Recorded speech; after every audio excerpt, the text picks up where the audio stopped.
آنر جزو اون برنداییه که اسمش توی بازار ایران یکم کمتر از بقیه برندا شنیده شده، دیگه چه برسه به گوشی‌های اقتصادیش. ولی امروز اومدم سراغ یه مدلی که خیلی جالبه.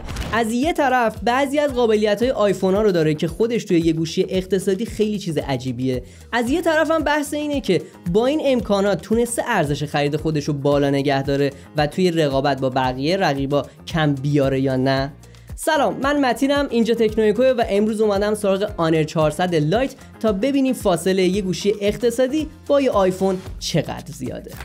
توی جعبه که زیاد چیز خاصی نداریم، فقط یه دونه سوزن سیم کارت، دفترچه‌های راهنما و آخر سرم یه دونه سیم شارژر. خبری از آداپتور و چیزای اضافی هم نیستش. ولی خود گوشی از اون طراحی‌های دوست داشتنیه. دیزاینی که آنر برای این مدل انتخاب کرده به شدت شیک و جذابه. یه تلفیقی از طراحی مدرن و مینیمال اینجا داریم. ولی اگه ته ذهنت اینه که پسر این طراحی رو یه جایی دیدم، اشتباه هم نمی‌کنی. طراحی 99% کاملا از آیفون الهام گرفته شده. تنها بخشش که متفاوته طراحی بخش دوربینه که واقعا فکر نمی‌کردم همچین چیزی بگم، ولی به نظرم قشنگتر و خاص‌تر از آیفون خودشو نشون میده. لنزا با یه شکل مثلثی از بقیه بیرون زدگی دوربین جدا شدن و حس و حال جالبی به گوش داده و قطر بیرون زدگیش هم اونقدر زیاد نیست. البته به هر حال روی سطح صاف ثابت نمیمونه و یه کمی لق میزنه. طراحی در پشتی تنها چیزی نیست که شبیه آیفون است. یه چیز دیگه هم هستش که کاملا از آیفون 16 کپی، یعنی الهام گرفته شده. فریم دور تا دور پلاستیکیه و یه حالت ماتم بهش دادن که جذابترش هم میکنه. ولی اینو نگاه کن، آشنا نیست؟ این دقیقاً همون دکمه شاتر دوربینه که توی نسل 16 آیفون ها داریم. تازه لمسی هم هستش که جلوتر کامل باش آشنا میشی. راستی در پشتی هم پلاستیکیه ولی با دیزاین مات یکم حال و هواش عوض شده و حسه پلاستیک بی‌کیفیت رو به کاربر نمیده. من کلا رو متریال زیاد حساس نیستم، ولی خب بازم پلاستیکیه و شاید بعضیا براشون مهم باشه. با این متریال قطر گوشی 7.3 میلیمتر و وزنش فقط 171 گرمه. پس واقعا سبکه و از خوش دستی زیاد میشه حرف زد. جلوی گوشی که بیایی با یه ناچ پیل یا قرصی شکلی دقیقاً شبیه درست زدی آیفون روبرو میشی. در مورد حاشیه‌ها هم بگم که قطر زیادی ندارن، فقط حاشیه‌های پایین صفحه یه کمی از بقیه‌شون بیشتره. همین. سنسور اثر انگشت سریع عمل میکنه و دقتش هم بالاست. قطعاً بهترین سنسور بازار رو براش نذاشتن، ولی واقعاً در حد خودش راضیت میکنه.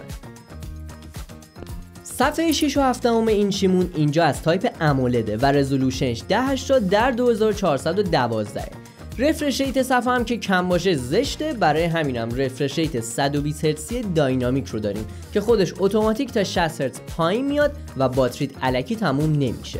کیفیت صفحه هم واقعا خوبه ولی نمیشه گفت بی‌نقصه. اول اینکه صفحه امولده، پس رنگ مشکی عمیقه. دوم اینکه تراکم پیکسلی صفحه 194 ppi و معنیش اینه که با این صفحه فوق شارپ طرفیم. رنگا هم خوبن و کانترست هم کافیه، ولی اینا رو بذاریم کنار، خبری از استانداردهایی مثل HDR10 یا HDR10 پلاس و دالبی ویژن و این چیزا نیستش.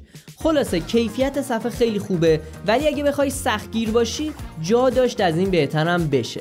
راستی روشناییش هم خوبه و توی فضای روشن راحت میتونی جزئیات صفحه رو بخونی.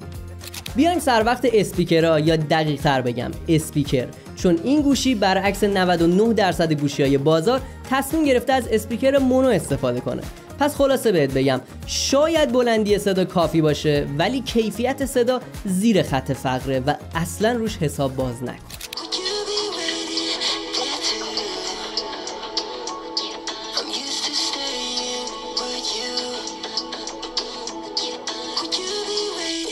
رابط کاربریمون ماجیک او اس 9 و سیستم عاملم اندروید 15. اکثرا با این رابط کاربری آشنا نیستن ولی جزو اون گزینه‌های سبکه و واقعا همه چی روون اجرا میشه.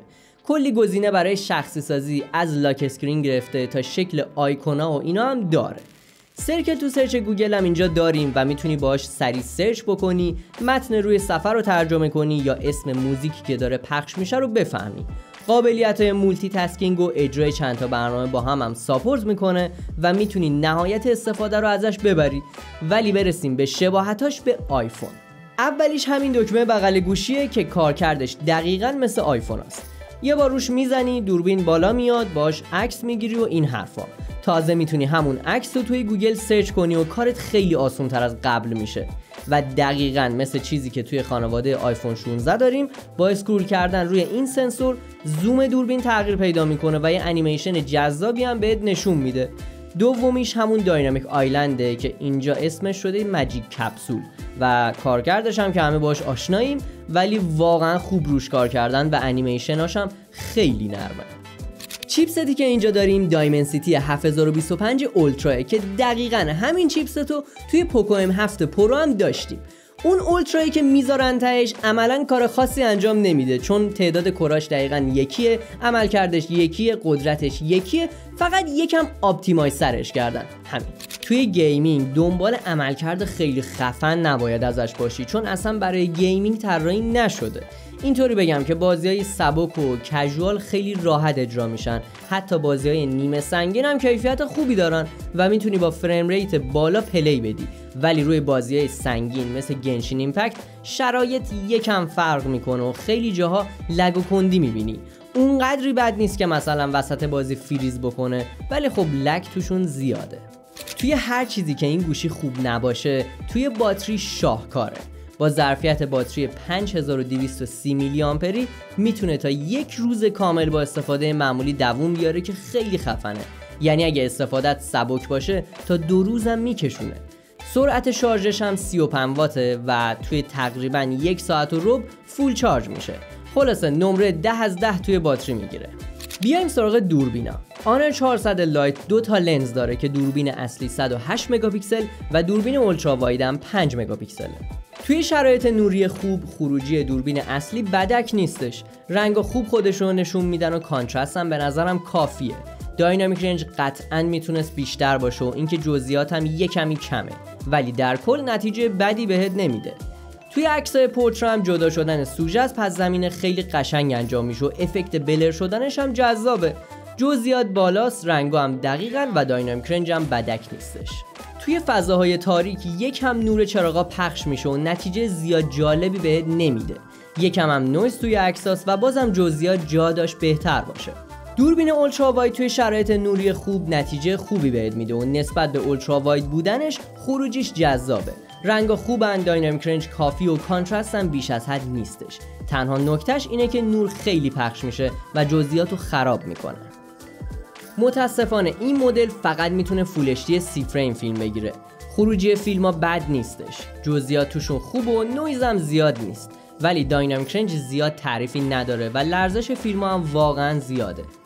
اینم از بررسی این گوشی. خیلی خلاصه وار بخوام بگم، ضد آب نبودن، اسپیکر مونو که حتی دیگه الان گوشی‌های اقتصادی هم دارن اسپیکرهای استریو میذارن و دوربین متوسط چیزی نیستش که از یه گوشی تقریبا $350 انتظار داشته باشی. حالا سر قیمت نمیشه زیاد بحث کرد، ولی به نظرم پوکو M7 پرو گزینه خیلی بهتره میتونه باشه که ویدیوش هم درست کردیم. روی لینکی این بالا میاد میتونی کلیک کنی و بری ببینیش. اینم از این ویدیو. اگه دوستش داشتی حتما لایکش کن، برای دوستات بفرستش و تا یه ویدیو دیگه از تکنویکو شاد باشی.